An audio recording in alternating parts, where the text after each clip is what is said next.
시청자 여러분 안녕하십니까? 국정의 바른 소리를 전합니다. 3월 29일 금요일 KTV 대한뉴스 시작합니다.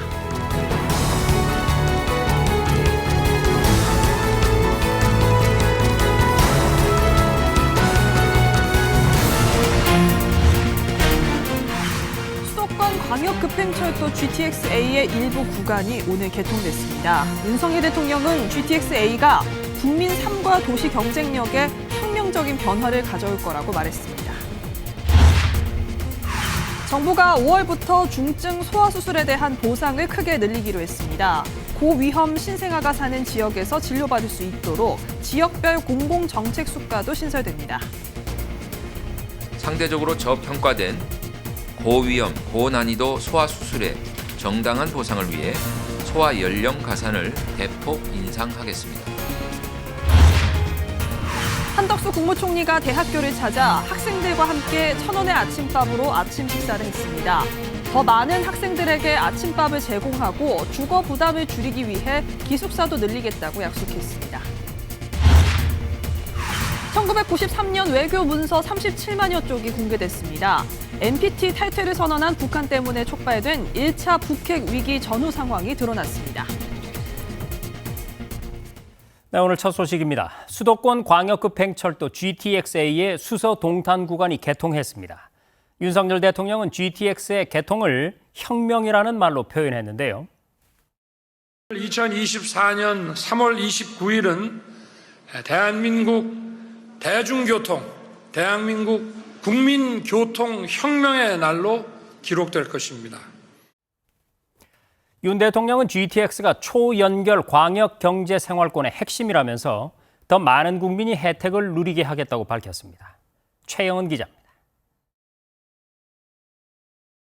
최고 시속 180km로 지하철보다 평균 3배가량 빠른 수도권 광역급행철도 GTX-A. 수서부터 동탄까지의 구간이 본격적으로 운행됩니다. 이 구간은 버스로는 1시간 이상 걸리지만 GTX를 타면 약 20분 만에 이동할 수 있습니다.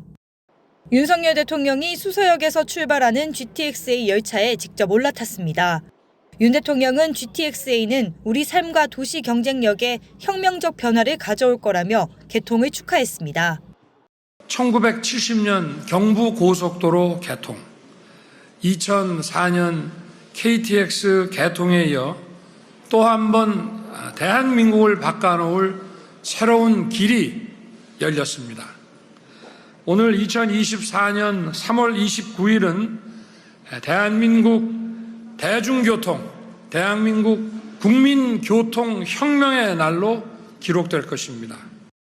윤 대통령은 세계를 주도할 국가 경쟁력은 초연결 광역경제생활권이고 그 핵심 열쇠는 초고속 교통망이라며 GTX가 그 역할을 할 거라고 설명했습니다.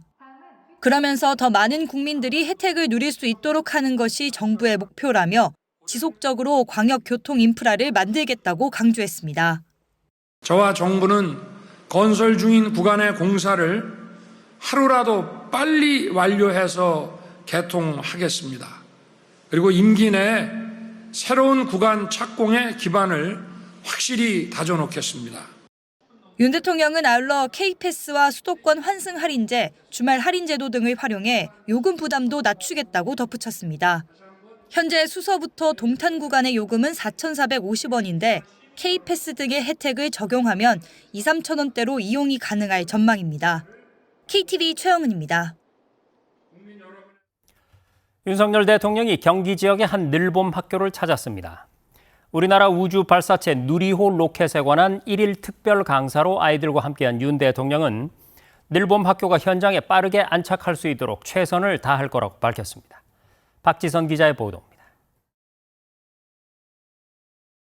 경기도의 한 초등학교 1학년 교실. 윤석열 대통령이 1일 특별 강사로 늘봄학교 현장을 찾았습니다. 그동안 늘봄학교 현장 상황을 점검하며 각계각층의 재능 기부를 강조해온 만큼 직접 1일 강사로 아이들을 만난 겁니다. 윤 대통령은 우주 로켓을 주제로 아이들에게 그림책을 읽어주며 로켓 추진 원리를 설명했습니다. 국내 최초 우주 발사체인 누리호 발사 영상도 함께 시청한 뒤 아이들과 직접 누리호 로켓 모형을 날려보는 시간도 가졌습니다. 이후 윤 대통령은 현장 교원, 늘봄 프로그램 강사들과 간담회를 열고 늘봄학교 중심으로 국가 돌봄 체계가 확립되면 아이들이 마음껏 놀고 공부하며 건강하게 성장할 것이라며 늘봄학교를 빨리 안착시키고 확대하는 데 최선을 다할 것이라고 강조했습니다. 1학기 늘봄학교는 각 학교 신청을 받은 참여 형식으로 전국 2천여 개 초등학교에서 시행 중인데 정부는 운영 성과를 바탕으로 2학기부터 전국 모든 초등학교로 늘봄학교를 확대 운영한다는 방침입니다. 이에 따라 1학기 운영 상황을 범부처 지원본부를 중심으로 정기적으로 점검하며 늘봄에 필요한 프로그램 구성과 인력, 공간 확보를 위해 각 부처 자원을 연계하는 방안을 추진하고 있습니다. 여러 부처에서 프로그램, 공간, 인력 등 늘봄학교 지원을 위해 총 30개의 협력 과제를 제안해 주셨습니다. 늘봄학교와 연계할 수 있는 다채롭고 유익한 프로그램을 발굴하였습니다. 정부는 새롭게 발굴된 프로그램들은 4월부터 학교 현장에서 활용할 수 있도록 도울 예정입니다. 또 학교 밖이나 여러 학교가 연계된 늘봄 프로그램이 활성화될 수 있도록 불필요한 규제는 개선한다는 방침입니다. KTV 박지선입니다. 연초부터 이어져온 민생토론회가 공식 선거운동 시작과 함께 잠시 휴식에 들어갔습니다. 지난 3개월 동안 24번의 토론회가 열린 가운데 1,800여 명의 국민과 허심탄회한 직접 소통을 통해서 국정과제 실현의 원동력이 됐다는 평가입니다. 문기혁 기자가 전해드립니다. 윤석열 대통령이 국민과 함께 민생토론회에 참석합니다. 국민과 함께하는 민생토론회는 지난 1월 활력 있는 민생 경제를 주제로 처음 열렸습니다. 새해 업무 보고를 기존 정부 부처 중심에서 벗어나 민생 중심으로 한다는 취지로 시작했습니다. 앞으로 이어질 새해 업무 보고 역시 종래와 같이 부처 중심으로 할 것이 아니라 부처 칸막이를 전부 없애고 국민들이 관심 가질 수 있는 과제별, 주제별로 민생토론회는 공식 선거운동 시작과 함께 잠시 휴식을 갖습니다. 지난 26일까지 3개월간 주택, 교통, 의료, 교육 등 다양한 민생을 주제로 24번 열렸습니다. 국민과 함께한다는 이름 그대로 일반 국민 1,800명 이상이 참석했고 직접 마이크를 들고 발언한 사람은 200명을 훌쩍 넘습니다. 중학교 1학년 학생부터 90을 앞둔 어르신까지 다양한 국민이 목소리를 냈습니다. 부산이 교육 발전 특구로 지정되어 앞으로도 영수캠프처럼 대학과 연계한 다양한 방식의 교육 프로그램이 운영되길 희망합니다. 시설을 확충해 주시고 또 시설을 확충함과 동시에 용이하게 들어갈 수 있도록 편의를 많이 돌봐주심으로써 여러 어르신들이 편안한 노후를 가질 수 있도록 노력해 주시기를 당부드리겠습니다. 민생토론회는 전국 곳곳에서 열리며 지방시대를 실현하겠다는 국정과제의 원동력도 됐습니다. 민생토론회가 달려온 거리는 5,000km를 넘어섰습니다. 그동안 전국의 시도, 광역단체를 찾아가서 지역의 현안을 해결하는 민생토론회를 꾸준히 열어왔습니다. 새로운 국정운영 플랫폼으로 자리 잡은 국민과 함께하는 민생토론회. 정부는 민생토론회를 연중 수시로 개최할 방침입니다. KTV 문기혁입니다. 행정안전부가 전국 지자체를 대상으로 사전투표소 불법 카메라 의심 장비에 대한 긴급 점검을 벌인 결과 오늘 오후 6시를 기준으로 모두 26곳에서 불법 카메라 의심 장비를 발견했습니다. 장치가 발견된 곳은 서울 강서구 화곡 8동 1곳과 부산시 북구 1곳, 인천시 연수구 3곳, 경남 양산시 6곳 등입니다. 정부는 사전투표소를 설치하는 다음 달 4일에 다시 한번 시설 전반에 대한 최종 점검을 실시할 계획입니다. 아픈 아이들이 제때 필요한 진료를 받을 수 있도록 필수 의료 분야인 소아과 강화를 위한 구체적인 보상 방안이 계속해서 나오고 있습니다. 당장 오는 5월부터는 난이도가 높은 중증 소아 수술에 대한 수가가 크게 올라갑니다. 이혜진 기자가 보도합니다. 정부는 지난해부터 소아 필수 의료 보상 강화 대책을 추진하고 있습니다. 난이도 높고 위험한 소아 수술이 제대로 보상받을 수 있도록 5년간 1조 3천억 원 규모 수가 개선 작업이 진행 중입니다. 이와 관련해 오는 5월부터는 6살 미만 소아 고난도 수술 수가가 인상됩니다. 지금까지 저체중 신생아나 1살 미만 아기에게 적용했던 연령 가산을 6살 미만까지 늘린 겁니다. 상대적으로 저평가된 고위험, 고난이도 소아 수술의 정당한 보상을 위해 소아 연령 가산을 대폭 인상하겠습니다. 올해 5월부터 고위험, 고난이도 수술로 지정된 281개 항목의 수술 첫 치료와 마취료의 연령 가산을 대폭 확대합니다. 이렇게 의료 행위에 지급하는 돈, 중증 소아수술 수가가 인상돼도 2살 미만이면 소아 환자 입원, 본인 부담은 면제되기 때문에 환자 부담도 없다는 게 보건복지부의 설명입니다. 고위험 신생아가 사는 지역에서 제때 진료받을 수 있도록 지역별 공공정책 수가도 신설됩니다. 공공정책 수가는 필수 의료 분야에 적용하는 새로운 건강보험 보상 체계입니다. 기존 행위별 수가만으로는 진료 빈도가 많지 않거나 수익이 적은 분야는 보상을 제대로 받기 어렵기 때문입니다. 서울을 제외한 신생아 집중치료 지역센터 51곳 지원도 늘립니다. 이들 센터에서 전담 전문의를 상시 배치해 신생아를 진료하면 경기와 인천은 입원 환자당 하루 5만 원, 다른 지역센터는 하루 10만 원을 차등 지원하기로 했습니다. 지속 증가 추세인 고위험 신생아가 지역 중환자실에서 안전하게 진료받을 수 있도록 뒷받침하기 위함입니다. 정부는 이와 함께 지난달 말 발표한 비상진료 보완 대책이 제대로 시행되고 있는지 한 달간 운영 상황을 점검했습니다. 점검 결과 응급 환자의 신속한 이송을 위해 운영 중인 권역별 긴급대응 응급의료상황실을 통해 응급 환자 200여 명이 적정 의료기관으로 옮겨진 걸로 확인됐습니다. 응급실 과밀화를 막기 위한 경증 환자 분산 지원 사업을 통해 증상이 비교적 가벼운 환자 3,300여 명도 근처 병원으로 안내됐습니다. 진료협력병원은 종합병원 50곳이 추가돼 모두 150곳까지 늘어납니다. 의료 공백을 최소화하기 위해 공중보건의와 군의관 400여 명이 의료기관에 파견됐고 비상진료 공공의료기관에서 진료지원 간호사 약 5천 명이 활동하고 있습니다. KTV 이혜진입니다.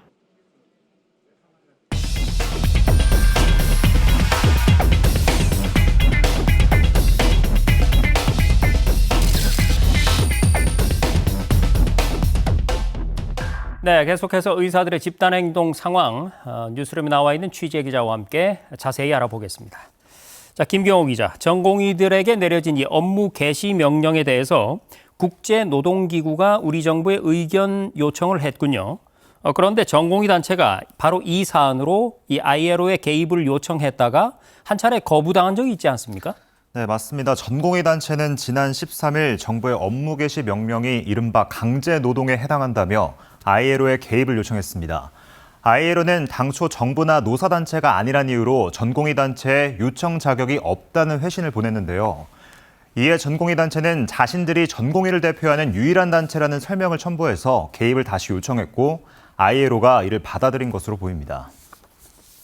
자, ILO가 전공의 단체의 요청을 받아들였으면 이제 이 ILO가 정부 조치에 대해서 적극적으로 개입을 하게 되는 건가요? 아닙니다. 이번 조치의 영문 표기인 인터벤션은 사전적 의미의 개입이 아닌 단순한 의견 조회 정도로 보는 것이 타당하다는 게 정부의 해석입니다.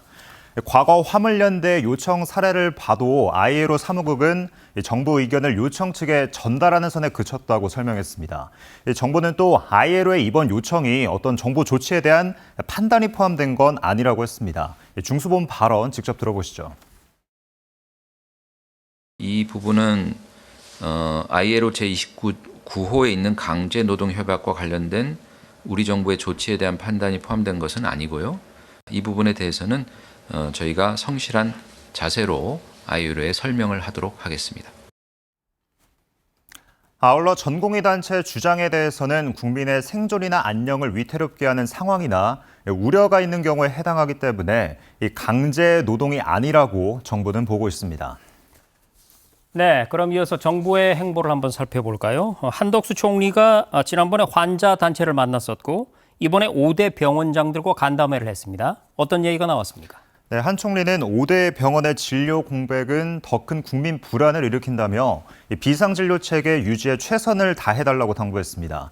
특히 전날 만난 희귀, 난치성 질환 환자들이 교수들의 병원 이탈을 크게 우려한다는 이야기를 전했습니다. 교수들을 설득해달라는 당부와 함께 전공의를 향해서는 정책 지원을 논의하기 위한 대화에 나서달라고 요청했습니다. 병원장들은 전공의 공백으로 재정 악화가 심화되고 있다며 정부에 지원을 요청했습니다. 네, 지금까지 의사 집단 행동 상황과 정부 대응을 살펴봤습니다. 김경호 기자 수고 많았습니다.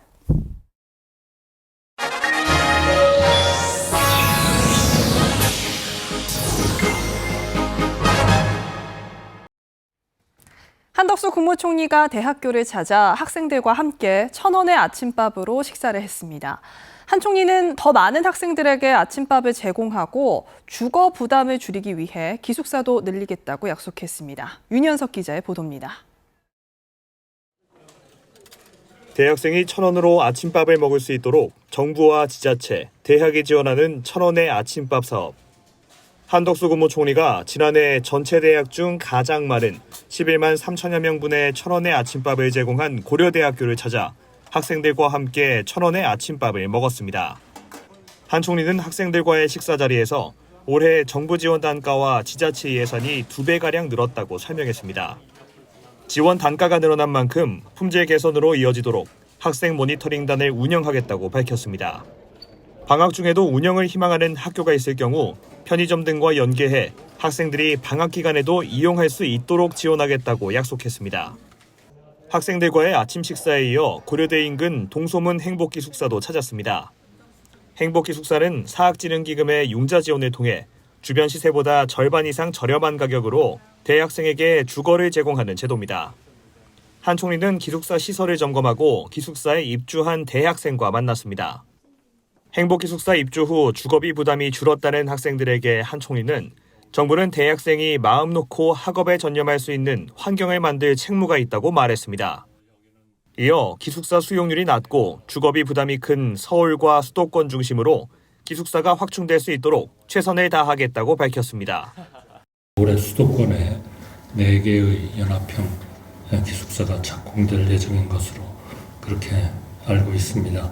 정부로서는 앞으로도 더 쉽게 이런 부지를 좀 가용할 수 있도록 하는 그런 지원 대책을 계속 마련을 하겠습니다. 한 총리는 또 폐교부지 등 유휴 국유지와 공유지 활용을 위해 시도교육청 등 관계기관과 협의할 것을 관계 공무원에게 지시하고 지역 주민이 이용할 수 있는 커뮤니티 시설을 포함하는 등 지역 주민 반발을 최소화하기 위한 방안도 마련할 것을 주문했습니다. KTV 윤현석입니다. 1993년 북한이 NPT, 즉 핵확산 금지 조약 탈퇴를 선언하는데요. 당시 외교문서의 비밀이 해제되면서 37만여 쪽이 공개됐습니다. 북한으로 인해 촉발된 1차 북핵 위기 전후 상황이 고스란히 담겨 있는데요. 김민아 기자가 전해드립니다. 7월 1일 워싱턴, 런던, 모스크바에서는 각각 핵 확산 금지 조약에 조인했습니다. 이 조약에는 우리나라도 서명했으며 세계 100여 개 국가들이 조인했는데 비핵보유국이 새로 핵무기를 보유하는 것과 핵보유국이 미보유국의 핵무기를 양도하는 것을 금지하는 조약 NPT. 1993년 3월 12일 북한이 NPT 탈퇴를 선언했습니다. 국제원자력기구 IAEA가 북한의 핵개발 의혹을 제기하며 특별 사찰을 요구했는데 북한이 미 신고시설 사찰을 거부하고 한미 팀스피리트 훈련을 빌미로 조약 탈퇴를 발표한 겁니다. 1차 북핵 위기가 시작된 1993년 북한의 NPT 탈퇴 선언 막전 막후를 다룬 외교 문서가 오늘 일반에 공개됐습니다. 당시 미국은 이를 해결하기 위해 6월 1차 북미 고위급 회담을 시작으로 북한과 접촉했습니다. 난항을 겪던 협상은 그해 10월 게리 에커먼 미국 하원 외무위 동아태 소위원장의 방북으로 전환점을 맞습니다. 북한 김계관 외교부 순회대사가 수기로 작성해 전달한 메모에 일괄 타결안을 건넵니다. NPT 연구 잔류, 미국이 핵무기 등을 사용하지 않는 것을 법적으로 보장한 평화협정 체결 등을 제의하고 3차 북미 접촉에서 최종 합의하자고 한 겁니다. 에커먼 소위원장은 방북 후 김영삼 대통령을 만나 면담했습니다. 당시 김영삼 대통령은 김일성의 북한이 핵무기 제조 의사와 능력이 없다고 한 말을 전해 듣고 전적으로 거짓말이라며 북한이 핵무기를 만들기 위해 모든 노력을 다하고 있다는 반응을 보였습니다. 1994년 10월 북한은 제네바 합의를 통해 핵 프로그램 동결에 합의했지만 2002년 고농축 우라늄 프로그램에 대한 의심이 증폭됐고 결국 2003년 1월 NPT를 탈퇴합니다. 이 밖에도 1993년 외교문서에는 한 소수교 이후 칼기 격추 사건 재조사 시도, 대전 세계박람회 개최 추진 등의 내용이 담겼습니다. 이번에 공개된 외교문서는 홈페이지 예약 후 외교사료관 열람실에서 볼 수 있고 온라인으로는 오는 6월부터 열람 가능합니다. KTV 김민아입니다. 대북 제재 이행을 감시해온 유엔 안전보장이사회 전문가 패널이 다음 달 말 해산됩니다. 활동을 연장하는 결의안 표결에서 러시아가 거부권을 행사했기 때문인데요. 우리 정부는 깊은 유감을 표명했습니다. 최다혜 기자입니다. 현지 시간 28일 열린 유엔 안전보장이사회 전체 회의. 유엔 안보리 북한 제재위원회 산하 전문가 패널 임무의 1년 연장 결의안을 표결한 결과 상임이사국인 러시아의 거부권 행사로 부결됐습니다. The draft resolution has not been adopted owing to the negative vote of a permanent member of the Council. 이로써 대북 제재 이행을 감시하는 유엔 전문가 패널 활동은 다음 달 말로 종료됩니다. 전문가 패널은 지난 2009년 북한의 2차 핵실험을 계기로 출범한 기구로 북한의 제재 위반 의혹 사례를 조사하고 1년에 2차례 보고서를 내왔습니다. 정부는 전문가 패널의 임무 연장 결의가 우리나라를 포함한 대다수 이사국의 압도적 찬성에도 불구하고 부결된 데 깊은 유감을 표명했습니다. 유엔 안보리 북한 제재위 전문가 패널 활동이 러시아의 거부권 행사로 중단되는 데 대해 매우 유감스럽게 생각합니다. 외교부 대변인 성명에서 전문가 패널이 그동안 다수의 안보리 결의를 노골적으로 무시하며 제재 위반을 계속하고 이를 통해 핵 미사일 능력을 고도화하고 있는 북한을 감시하는 역할을 수행했다고 밝혔습니다. 황중국 주 유엔 대사도 러시아가 대북 제재안에 일몰 조항을 도입하자는 사실상 받아들여질 수 없는 조건을 고집했다며 러시아의 거부권 행사를 강하게 비판했습니다. There can be no justification for disbanding the guardians of the UN's DPRK sanctions regime. This is almost comparable to destroying a CCTV to avoid being caught red-handed. 결의안이 통과되려면 안보리 15개 이사국 중 9개국 이상의 찬성을 얻어야 하고 미국, 중국, 러시아, 영국, 프랑스 5개 상임이사국 중 어느 한 곳도 거부권을 행사하지 않아야 합니다. 이번 결의안 표결에서는 안보리 이사국 15개국 중 13개국은 찬성했고 중국은 기권했습니다. 정부는 전문가 패널 임기 종료에도 불구하고 대북 제재의 엄격한 이행을 위해 국제사회와 협력하겠다고 밝혔습니다.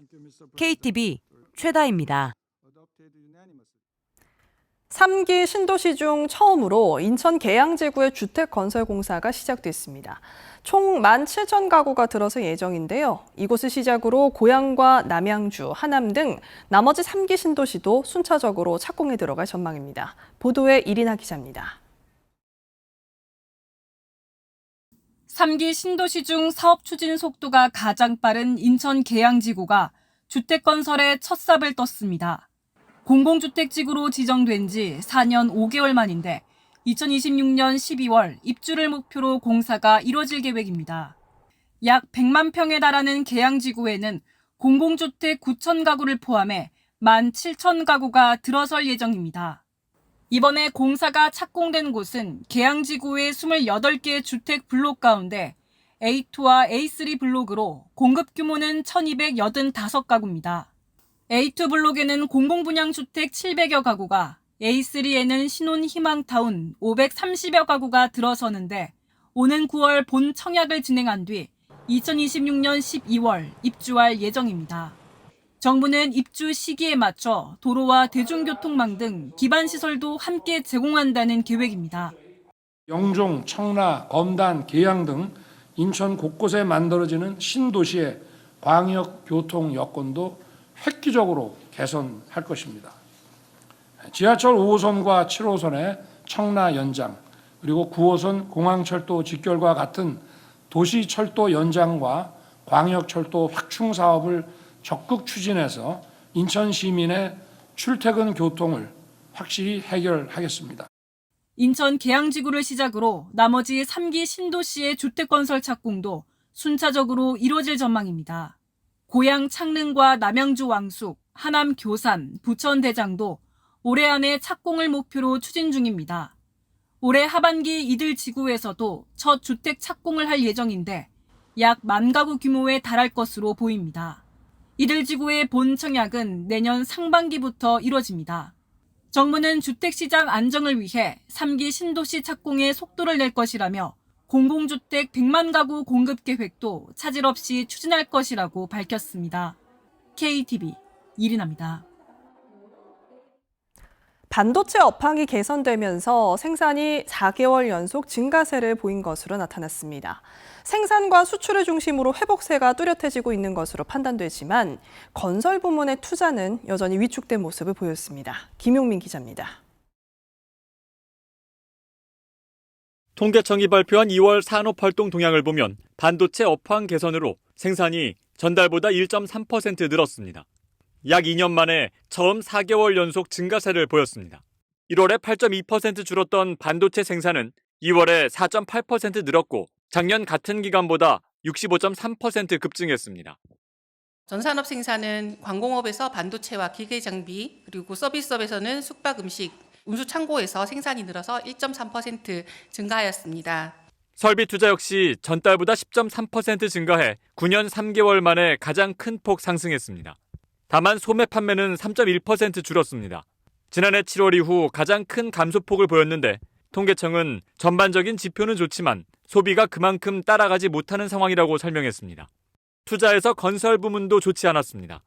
건설 기성의 건축과 토목 모두 줄었고 향후 건설 경기를 예고하는 건설 수주도 작년 같은 기간 대비 24.1% 감소했습니다.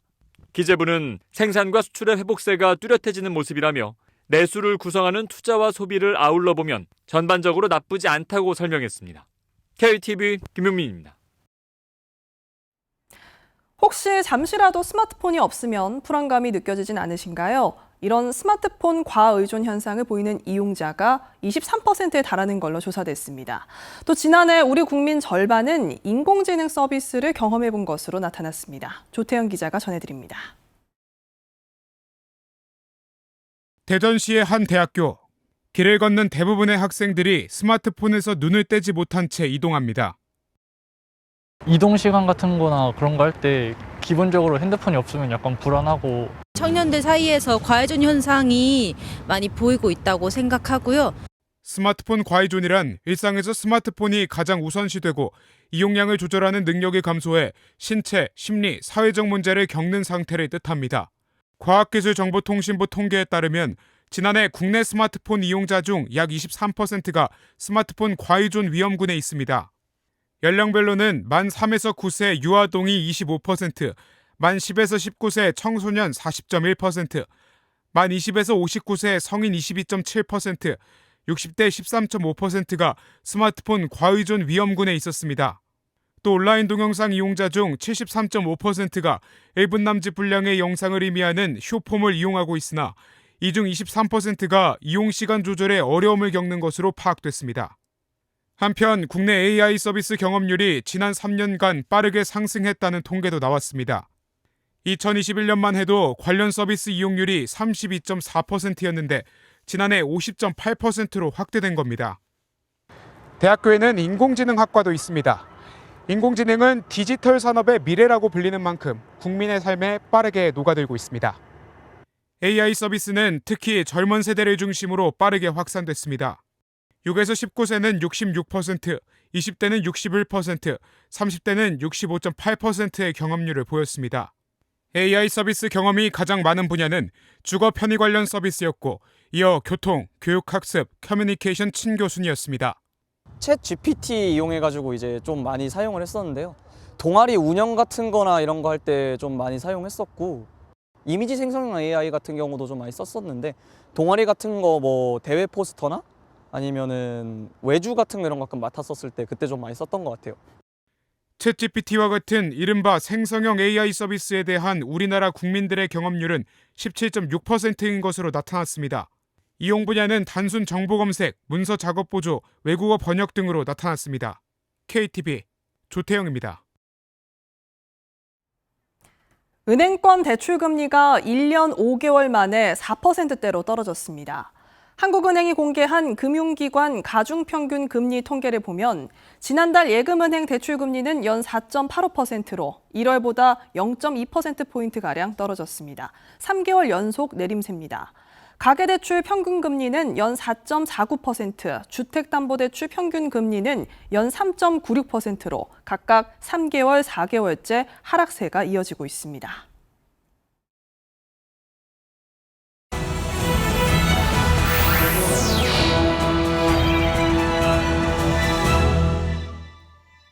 국장을 더 촘촘히 살펴봅니다. 보도자료 브리핑입니다. 다음 달부터는 영세 법인 납세자도 세금 관련 이의 신청을 할 때 국선 대리인의 도움을 받을 수 있습니다. 국세청은 4월 1일부터 국선 대리인 지원 대상을 개인 납세자에서 영세 법인 납세자까지 확대한다고 밝혔는데요. 매출액 3억 원 이하, 자산가액 5억 원 이하인 법인 납세자는 과세 전 적부심, 이의 신청, 심사 청구 시 국선 대리인의 지원을 받을 수 있게 됩니다. 다만 상속세, 증여세, 종합부동산세 관련 청구는 지원 대상에서 제외되는데요. 지원을 받고 싶다면 국선 대리인 선정 신청서를 작성해 가까운 세무관서를 방문하거나 국세청 홈택스, 손택스로 제출하면 됩니다. 지난 1월 수도권 출퇴근 불편 해소를 주제로 열린 민생토론회 후속 조치로 여객 자동차 운수사업법 시행령 등 5개 법령이 개정됩니다. 개정안에 따르면 앞으로 규제 샌드박스 허가 없이도 광역 DRT 사업 추진이 가능해지고 출퇴근 시간대 수도권 2개 이상 시도를 운행하는 경우 전세버스 노선 운행이 허용됩니다. 통학용 전세버스 계약 절차도 개선돼 기존에는 개별 학교장이 전세버스 사업자와 계약해야 했지만 이제 학교장 혹은 교육장, 교육감도 전세버스 사업자와 계약이 가능해지는데요. 국토부는 이 밖에도 시 지역뿐 아니라 군 지역에서 대형 승합택시 면허 발급이 가능해지는 등 버스, 택시 이용 편의가 향상될 것이라고 밝혔습니다. 개정안 전문은 국토부 누리집에서 볼 수 있고 우편이나 누리집을 통해 관련 의견도 제출할 수 있습니다. 올해부터 수산계 대학, 수산계열학과 재학생을 대상으로 청년 창업어업인 장학금이 지원됩니다. 수산계 전공 대학생들이 졸업 후 어업 분야 또는 어촌에서 청년 인재로 활동할 수 있도록 이번에 처음 마련된 장학금인데요. 1학기에 선발된 신규 장학생 10명에게 등록금 전액과 학업 장려금 200만 원, 어업 현장 실습 교육 등이 지원될 예정입니다. 대신 장학생들은 향후 장학금 수혜 횟수당 6개월씩 어업, 수산 분야 산업체에 의무 종사해야 합니다. 청년 창업어업인 장학금에 관심이 있다면 다음 달 1일부터 15일까지 한국농어촌 희망재단 누리집에서 신청하시기 바랍니다. 올해 국내외 항공사들의 하계 국제선, 국내선 정기편 운항 일정이 정해졌습니다.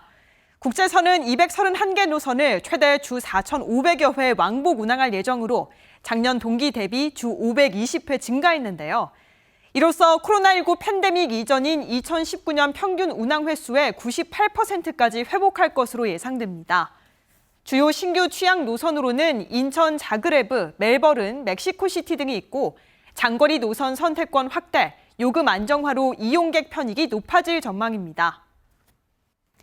국내선 정기편은 제주 12개, 내륙 8개 등 총 20개 노선을 주 1,800여 회 운항하며 여행객 증가가 예상되는 4월에는 제주 노선 4개가 임시로 증편될 예정입니다.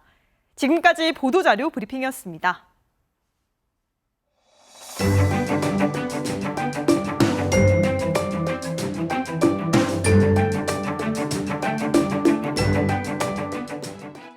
안녕하세요. K웨더 라이프스타일 예보 신지수입니다. 이번 주말 대체로 구름만 지나겠고 내일 호남과 제주도는 아침부터 낮 사이 약한 비가 오는 곳이 있겠습니다. 당분간 일교차가 10도 이상 크게 벌어져 옷차림에 신경 써주셔야겠습니다. 황사가 기승을 부리고 있는데요. 주말에도 황사의 영향으로 탁한 공기가 이어지겠습니다. WHO 기준으로 전국 미세먼지 농도 매우 나쁨에서 나쁨 단계까지 치솟아 외출하신다면 미세먼지용 마스크를 꼭 착용하셔야겠습니다. 다음은 자세한 지역별 날씨입니다. 중부지방 아침 기온 서울과 대전 3도로 시작하겠고 낮 기온은 서울 14도, 대전은 19도까지 오르겠습니다. 동해안 지방은 아침 기온 5도 안팎으로 출발하겠고요. 낮에는 강릉과 울진이 17도 보이겠습니다. 남부지방의 아침 기온은 광주 5도, 대구 3도 보이겠고 낮에는 광주와 대구 20도까지 오르겠습니다. 내일 바다의 물결은 동해상에서 최고 4m로 매우 높게 일겠습니다.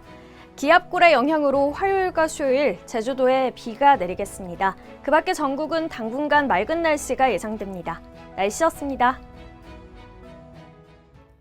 오늘부터 서울 여의도의 벚꽃 축제가 개막하는 등 봄을 맞아서 전국 각지에서 다양한 행사와 볼거리가 펼쳐지고 있습니다.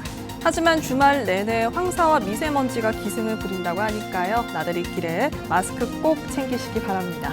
KTV 대한뉴스 오늘 저희가 준비한 소식은 여기까지입니다. 시청해주신 여러분 고맙습니다.